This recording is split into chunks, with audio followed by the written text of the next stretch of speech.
এই যে আমরা চাকরি বাকরি ব্যবসা করি, আল্লাহর কাছে দোয়া করি না, আল্লাহ আমাকে রিজিক দান করো।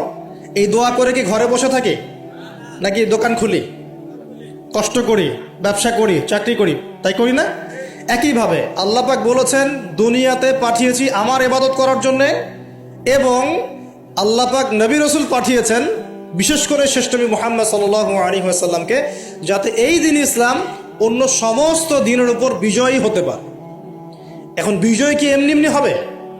কিভাবে বিজয় লাভ করবে? আল্লাহ বলছেন সূরা মুহাম্মাদে। কোন সূরায় বলেন? সূরা মুহাম্মাদ। কখনো পড়েছিলেন? কেউ বলতে পারবেন আল কোরআনুল কারীমে আমাদের নবী মুহাম্মদ সাল্লাল্লাহু আলাইহি ওয়াসাল্লামের নাম কতবার আছে? কতবার? 4 বার। কয়বার? তাও কাছাকাছি গিয়েছে, আলহামদুলিল্লাহ, শুকরিয়া।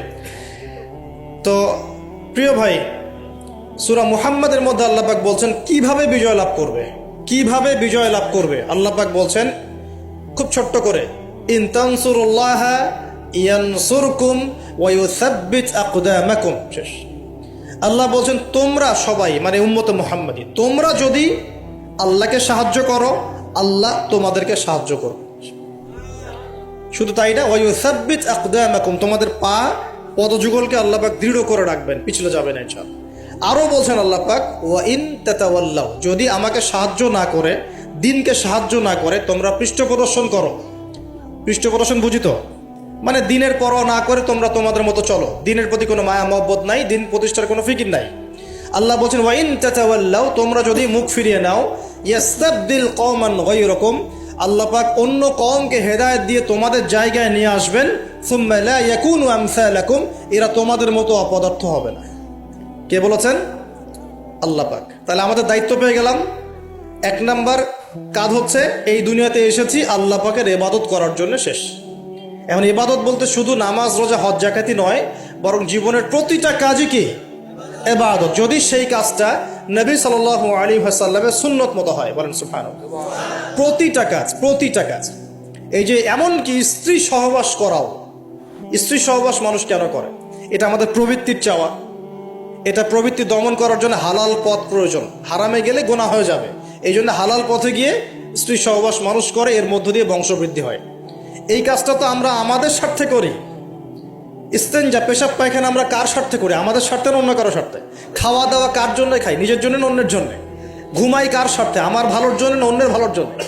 এই যতগুলো কাজ আমরা করি, ঘুম, খাওয়া, ওঠা, বসা, চলা ফেরা, স্ত্রী সহবাস, পেশাব পায়খানা, ব্যবসা বাণিজ্য, চাকরি বাকরি, রাজনীতি, অর্থনীতি, সব কিছু, প্রতিটা কাজকেই ইবাদত হিসেবে গণ্য করা যাবে যদি সেই কাজটা রাসূলুল্লাহ সাল্লাল্লাহু আলাইহি ওয়াসাল্লামের সুন্নত মতো হয়। বাস, পারা যাবে না ইনশাআল্লাহ।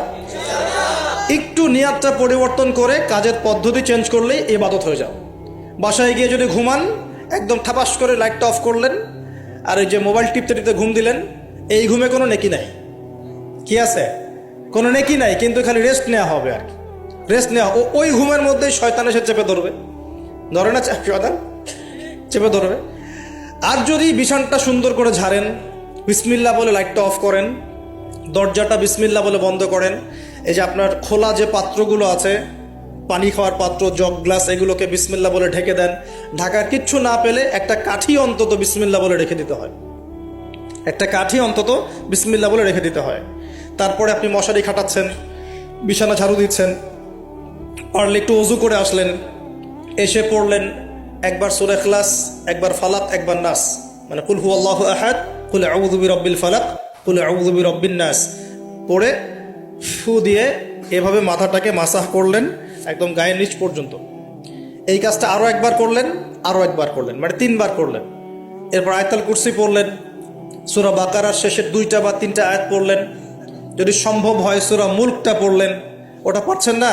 ঠিক আছে, 33 বার সুবহানাল্লাহ, 33 বার আলহামদুলিল্লাহ, 34 বার আল্লাহু আকবার পড়লেন। পরে ডান দিকে কাত হলেন, হাতটাকে গালের নিচে রাখলেন, রেখে বললেন আল্লাহুম্মা বিইসমিকা আমুতু ওয়া আহইয়া। কি বললেন?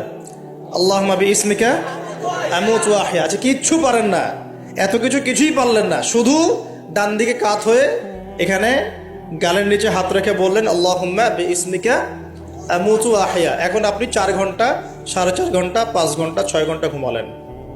এই যে সময়টুকু ঘুমিয়ে আছেন আপনি, বিশ্বাস করেন এই ঘুমানোর কারণে আপনার আমল নামে নেকি লিখা হবে। ঠিক এভাবেই জীবনের প্রত্যেকটা কাজকে ইবাদতে পরিণত করা সম্ভব যদি আমরা একটা সূত্র মেনে চলি। সূত্র হচ্ছে দুইটা। কয়টা? দুইটা। এক, সেই কাজটা হবে আল্লাহর সন্তুষ্টির জন্যে। কার জন্যে? আল্লাহর সন্তুষ্টির জন্যে। আর দুই, সেই কাজটা হতে হবে আমাদের প্রিয় নবী মুহাম্মদুর রাসূলুল্লাহ সাল্লাল্লাহু আলাইহি ওয়াসাল্লামের তরিকা বা সুন্নত মোতাবেক। ব্যাস, শেষ। এভাবে আপনি জীবনের যে কোনো কাজ ইবাদত বানাতে পারেন। ইবাদত। ঘুম থেকে উঠেছেন, ইস্তেঞ্জা করতে যাবেন বাথরুমে,